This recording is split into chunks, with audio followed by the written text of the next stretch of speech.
Assistant commissioner Sargodha شیریں گل نے D S P صدر سرکل کیسر گجر کے ہمراہ 12 ربیع الاول کے جلوسوں کے حوالے سے پولیس اسٹیشن باگٹاں والا میں ایک اجلاس کی صدارت کی۔ اجلاس میں میلاد جلوسوں کے منتظمین، امن کمیٹی کے اراکین اور مختلف اداروں کے نمائندگان نے شرکت کی۔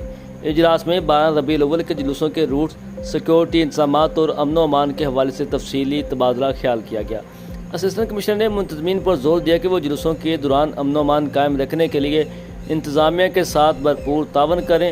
اسسٹنٹ کمشنر نے متعلقہ محکموں کو ہدایت کی کہ جلوسوں کے روٹس کی کلیئرنس، صفائی ستھرائی، ٹریفک مینجمنٹ اور شرکا کی سہولت کے لیے تمام ضروری اقدامات مکمل کیے جائیں تاکہ 12 ربیع الاول کے موقع پر بہترین انتظامات کو یقینی بنایا جا سکے۔